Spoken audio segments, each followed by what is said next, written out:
तू सारखं सारखं त्या जानकीला नोकर नोकर असं नको म्हणूस. मग काय म्हणू?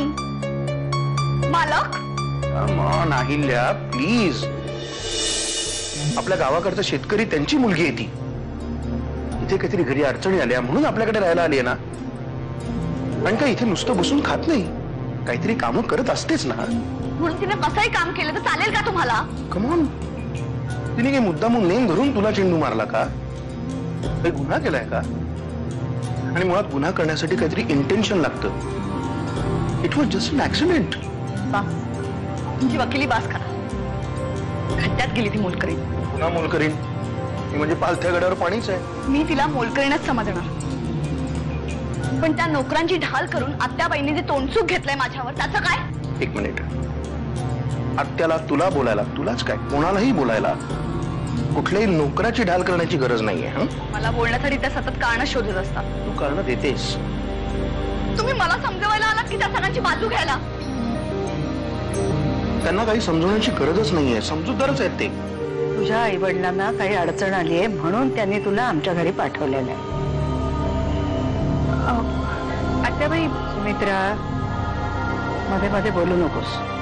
मी बोलतीये ना, हे बघ, त्यांना अडचण आली आहे म्हणून त्यांनी तुला इथे पाठवलंय की नाही, तेव्हा आता परत घरी जायचा प्रश्नच येत नाही. आणि तू इथे मोलकरीण म्हणून थोडीच आलीस, तू तर माझी सोबतीण म्हणून आलीस, हो की नाही? सुमित्रा, अगं सगळ्याच गोष्टी लगेच उलगडून सांगायला पाहिजेत का? हे बघ जानकी, इथे तुला सुमित्रेचं प्रेम मिळेल, तसाच अहिल्याचा रागही सहन करावा लागेल. सगळीच माणसं काही सारखी नसतात. आत्याबाई, मी सांगेन तिला समजाव. जितक्या लवकर तिला हे समजेल तितकं तिला इथे राहणं सोपं जाईल. आणि आता रडू नकोस. तुला आवडेल माझं दुसरं लग्न? अजिबात नाही, कारण मला माहितीये तुम्ही दुसरं लग्न करणारच नाही. आणि मुळात हे जर घडणारच नाहीये तर आपण ह्याच्यावर चर्चा कशाला करतोय? आत्या आजी पण ना काहीही बोलत असते. मी म्हंटल तिला बाबा सुद्धा हे लग्न अजिबात करणार नाही.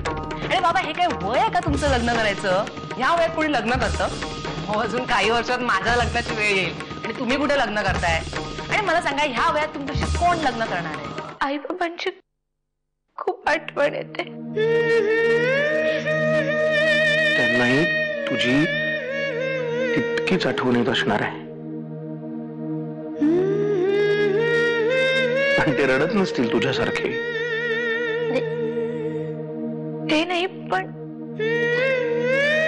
गण्या रडत असेल. गण्या? माझा धाकटा भाऊ.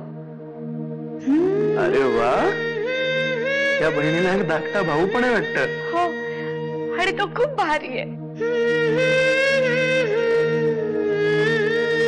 बघ, मला जमलं ना तर आपण गण्याला नक्की भेटू. मी भेटवीन तुला गण्याला, आय प्रॉमिस. रडू नको, रडू नको. आज सकाळपासून 2 वेळा एसटीच्या मागं पळाला. काय झालं असतं म्हणजे?